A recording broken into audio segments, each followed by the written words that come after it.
The watch industry has a problem, and most people don't notice it until they've already wasted their money. Because today, a lot of watches are no longer built around craftsmanship. They're built around hype. Lately, it feels like more and more watches are starting to look the same. The same case shape, the same bracelet style, the same overall design language. And honestly, it's starting to make the industry feel less creative. Now, don't get me wrong. These are still good watches. Some of them are excellent. But when every brand starts chasing the same aesthetic, something gets lost. And the best example of this trend is the rise of the integrated bracelet sports watch. At one point, this style felt special. Now it feels like everybody wants one. Take the Tissot PRX, for example. This watch became incredibly popular very quickly. And to be fair, it deserves a lot of the praise it gets. The design is clean. The proportions are excellent. The bracelet feels refined. And overall, it gives you a very premium experience for the price. But the moment this watch became successful, the industry reacted fast. Suddenly, more brands started moving in the same direction. Integrated bracelets everywhere, angular cases everywhere, textured dials everywhere, and before long, the market started feeling crowded. Then you look at the Citizen Tsuyosa. Again, good watch. Very good watch, actually. The colorful dials give it personality. The finishing is solid, and the design feels modern and stylish. But when you place it next to the PRX, you start noticing something. The same overall silhouette, the same integrated bracelet approach, the same luxury sports direction. Different watch, similar feeling. And this is happening more and more across the industry. Then we move into watches like the Maurice Lacroix Aikon. Now this is where things get even more interesting, because the Aikon is a genuinely impressive watch. The finishing is excellent, the case has strong presence, and on the wrist, it feels expensive. But again, that integrated sports watch formula appears: sharp case, integrated bracelet, luxury sports styling, and at some point you start asking yourself, are brands still creating, or are they just refining the same idea over and over again? And then there's the Chapek Antarctique. Beautiful watch, seriously beautiful. The dial work is incredible, the bracelet finishing is exceptional, and the watch itself feels very high-end. But even here, you still see the same overall direction the industry keeps returning to: integrated bracelet, sport luxury identity, clean angular styling. Now obviously not all of these watches are copies. That's not the point of this video. The point is that the industry has become extremely trend-driven.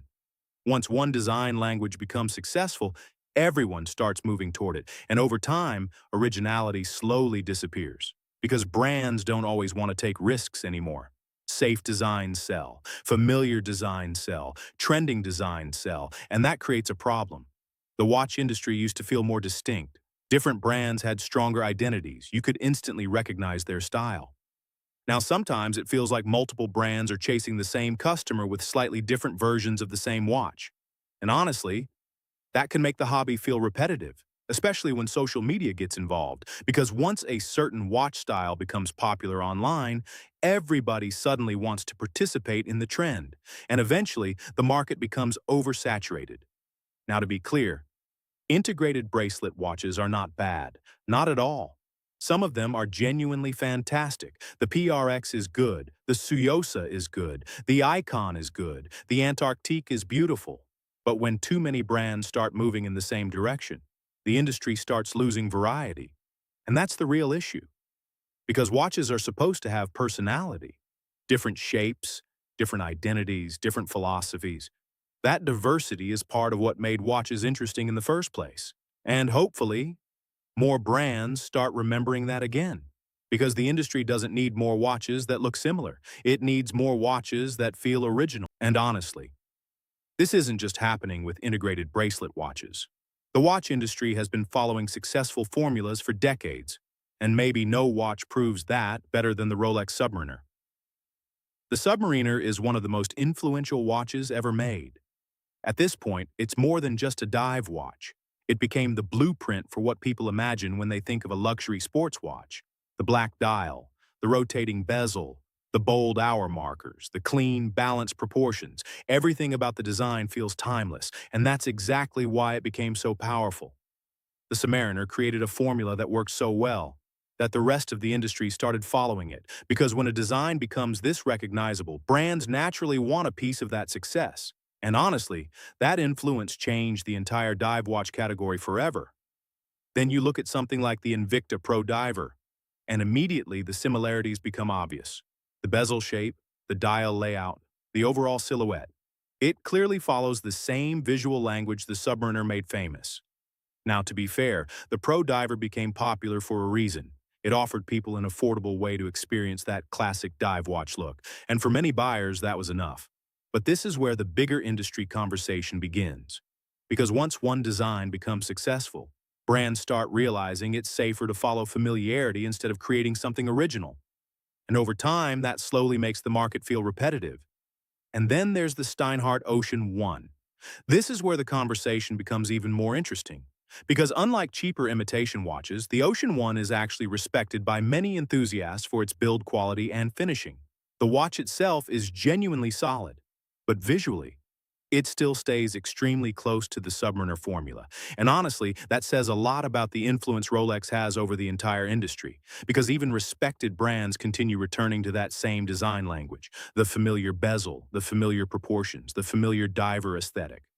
At some point, the Submariner became so influential that half the industry started copying the formula. And while some brands do it better than others, the bigger issue is what this trend says about originality in modern watchmaking. But the conversation becomes even more complicated when price enters the picture. Because in today's watch industry, bigger prices don't always automatically mean better watches. At some point, some watches become so expensive that eventually, the conversation stops being about functionality. Because realistically, once a watch reaches a certain level of quality, it already does everything most people need. It tells the time accurately. It's well built. It's reliable. But in today's market, prices don't stop there.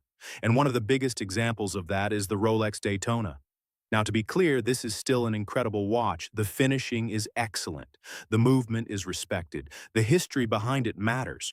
But at some point, watches like this become bigger than watchmaking itself. They become symbols, status symbols, cultural symbols, and that changes the entire conversation around them. Because people are no longer just buying the watch for what it does, they're buying what it represents.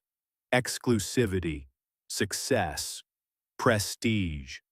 And honestly, that's where the line between craftsmanship and hype starts becoming blurry. And maybe no watch represents that modern hype culture better than the Patek Philippe Nautilus, a watch that became so desired that its market value exploded far beyond its original retail price. And in today's market, hype can push watch prices into completely different territory. Suddenly, steel sports watches are selling for prices that would have sounded unbelievable years ago. Not necessarily because they became dramatically better watches, but because demand, exclusivity, and internet culture pushed them into another category entirely. And this is where the industry becomes really interesting, because once hype enters the picture, value becomes emotional instead of practical. At that level, people are no longer asking, is this watch good? They're asking, what does this watch say about me? And honestly, those are two very different conversations. But on the other side of the industry, you have brands approaching watchmaking very differently. And that brings us to Grand Seiko. Because while some brands are driven heavily by hype and exclusivity, Grand Seiko focuses almost entirely on craftsmanship, the dial finishing, the polishing, the movement quality, the attention to detail. Everything feels intentional. And yet, despite the incredible level of watchmaking, these watches often receive far less mainstream attention, which honestly says a lot about the modern industry, because sometimes the watches getting the most attention aren't necessarily the watches doing the most impressive work. And that's why bigger prices don't always automatically mean better watches. Sometimes they simply mean bigger hype, bigger demand, bigger status. But true quality? That's a complete... And when you really look at where the industry is today, a lot of this comes down to visibility. Because modern watches are no longer driven by craftsmanship alone. Attention now plays a huge role in what becomes desirable. And few brands understand that better than Richard Mille. At this point, Richard Mille isn't just selling watches, it's selling an image. You see the watches on athletes, celebrities, musicians, Formula One drivers, constantly. And over time, that level of exposure creates something extremely powerful: perception. Even people who know almost nothing about watches can immediately recognize a Richard Mille as something expensive and exclusive. And that's where marketing becomes incredibly powerful, because the watch itself is only part of the product now. The visibility matters too. The status matters too. The association matters too. And in many ways, the same thing happened with the Rolex Daytona. At some point, the Daytona stopped feeling like just a chronograph and became something much bigger culturally. Waiting lists grew. Resale prices exploded. Social media kept pushing the watch everywhere, and eventually, the hype around the watch became just as important as the watch itself. Now, to be fair, both of these watches are genuinely impressive. That's not the issue. The real issue is how much influence visibility now has over modern watch culture, because today, the watches people see the most often become the watches people want the most. And sometimes that attention grows faster than genuine appreciation for craftsmanship. If you enjoyed this video, subscribe to Pure Luxury for more honest conversations about watches, design, craftsmanship, and modern watch culture. And let me know in the comments. Do you think the watch industry is becoming too driven by hype? Or is this simply the natural evolution of luxury today? Thanks for watching, and I'll see you in the next one.